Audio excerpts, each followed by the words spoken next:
Ketika kita akan mendatangi seorang alim, seorang ulama, yang kita tahu kapasitas ulama ini di atas kita, yang kita tahu ini ulama masyhur, orang gak ada yang ngeragu ini dengan ulama ini.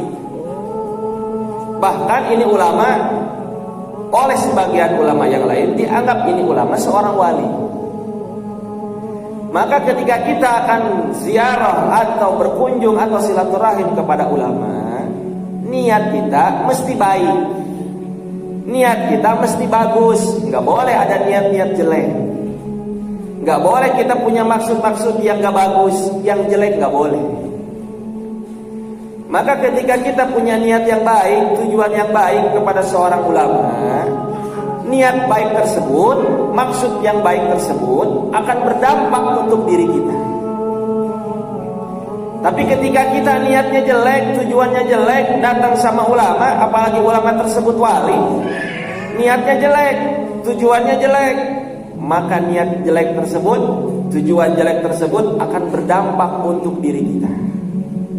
Apalagi yang didatangin itu ulama wali lagi. Nah, ketika niat kita sudah baik sama ulama, apalagi wali ulamanya, nggak boleh kita punya harapan-harapan yang nggak bagus, punya tujuan yang jelek nggak boleh, punya niat yang jelek nggak boleh. Lillah, kita karena Allah. Apalagi punya niat kita mau ngetes, saya mau tes tuh ulama tersebut bisa nggak jawab pertanyaan saya, nggak boleh itu begitu. Jadi kalau kita mau sowan sama ulama, mau datang sama ulama, sama orang alim, apalagi ulama tersebut wali, jangan banyak sesuatu yang kita minta. Contoh Syekh Abdul Qadir Jailani cuma ingin dapat keberkahan, sebatas itu saja. Niat Syekh Abdul Qadir Jailani yang hanya sebatas tersebut, hanya minta keberkahan dari Al-Ghaus tadi. Karena tahu Syekh Abdul Qadir Jailani, ini Al-Ghaus ini bukan orang sembarangan. Ini Al-Ghaus ini di samping gurunya Syekh Abdul Qadir Jailani, ini ulama ini wali. Nah akhirnya saya nggak punya harapan yang neko-neko, nggak punya niat yang macam-macam. Yang penting niat saya ingin dapat keberkahan saja, hanya sebatas itu. Nah akhirnya sahabat Syekh Abdul Qadir Jailani yang tadi yang dua tuh, itu menjadi orang yang tersisa, menjadi orang yang terkena dampak dari doanya Al-Ghaus. Makanya hati-hati kalau kita ngajak perang sama wali, sama ulama, apalagi wali, maka akan berdampak untuk kita. Apalagi ini sekelas Ibnu Saqo, orang alim di negara tersebut, ini ulama luar biasa. Nggak ada yang lebih cerdas daripada Ibnu Saqo ini. Nggak ada orang yang lebih pintar, yang lebih alim daripada Ibnu Saqo. Tapi karena punya niat tujuan yang jelek sama seorang wali, dia kurang ajar lah begitu, kurang lebih. Itu akhirnya melihat ada api-api kekufuran di dalam dirinya. Bisa antum bayangkan, seorang alim, ulama, ilmunya luar biasa, semua fan-fan ilmu dikuasai, belum dapat jaminan Islamnya dijaga oleh Allah. Itu orang alim, orang cerdas, orang pinter, belum dapat jaminan Islamnya akan dijaga oleh Allah. Apalagi kita, yang kita hanya orang bodoh, orang awam, ilmu ya punya paling sedikit saja. Nah kira-kira kita dapat jaminan? Sudah dapat jaminan? Ulama saja yang alim belum dapat jaminan, apalagi kita yang masih jauh jadi orang alim, jauh, belum dapat jaminan. Makanya hati-hati, iman Islam itu setiap orang belum dijamin iman Islam. Makanya kita nih jangan merasa kita ini tinggi diri.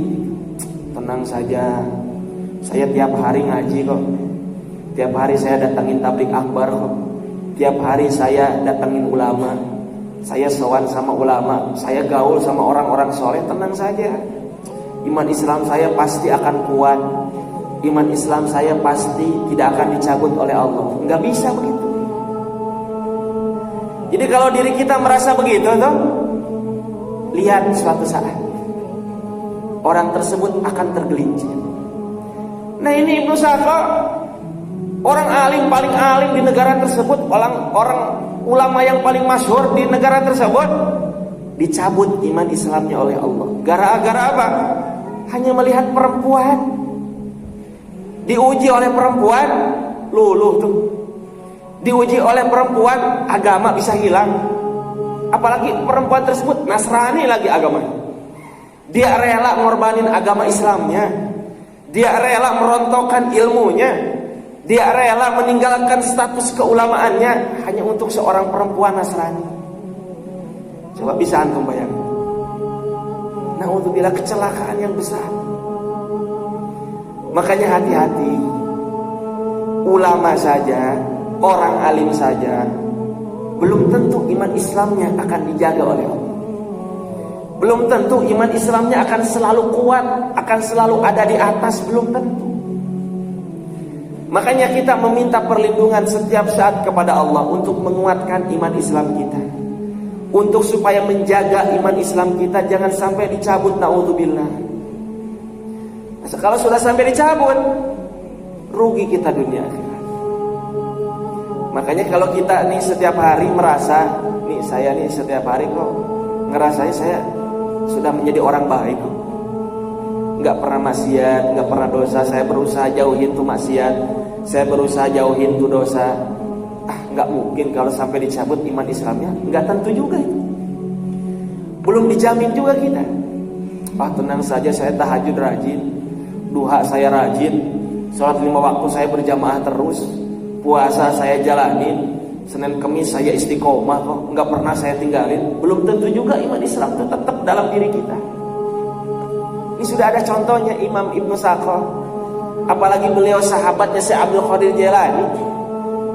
Setiap hari bertemu dengan Syekh Abdul Qadir Jailani, setiap hari bergaul dengan seorang wali yang punya kedudukan tinggi, tapi ternyata dicabut keislamannya. Nah apalagi kita, sama ulama jarang ketemu, nyari ilmu kadangkala malas, kan begitu. Nah apa yang mau diharapin oleh diri kita? Makanya setiap selesai sholat 5 waktu selalu meminta iman Islam kita ini senantiasa dijaga oleh Allah, karena nggak ada yang bisa jamin. Makanya nih, kita selama ini ibadah sama Allah, kita nyari ilmu karena Allah, kita melakukan kebaikan, amal-amal soleh karena Allah. Nanti dilihat itu ujung kita meninggal, akan meninggal. Jadi banyak daripada saudara-saudara kita selama hidupnya dia orang baik, tapi ketika akan sakaratul maut, dicabut nyawanya oleh Allah, gak bisa nyebutin la ilaha illallah, gak bisa beristighfar kepada Allah, gak bisa bertasbih, gak bisa bertakbir, gak bisa. Keluh ini mulut, lisan keluh, gak bisa tuh ngomongin kalimat-kalimat talbiyah begitu, kalimat-kalimat thayyibah gak bisa disebutin. Akhirnya dia meninggal, dia mati, gak bawa Islam, gak bawa iman, ditinggal iman Islamnya di dunia. Ketika dia mati, meninggal menghadap Allah, dia tinggalkan iman Islam. Banyak itu yang model begitu. Bahkan dulu pun Barsisoh kan wali juga, luar biasa, diakuin kewaliannya. Tapi lihat ketika akan sakaratul maut, dicabut sama Allah iman Islam.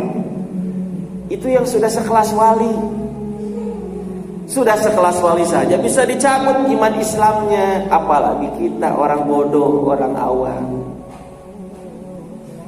Makanya hati-hati, jangan sampai kita putus dari berdoa kepada Allah supaya iman Islam kita dikuatkan dan ditetapkan sampai ajal datang.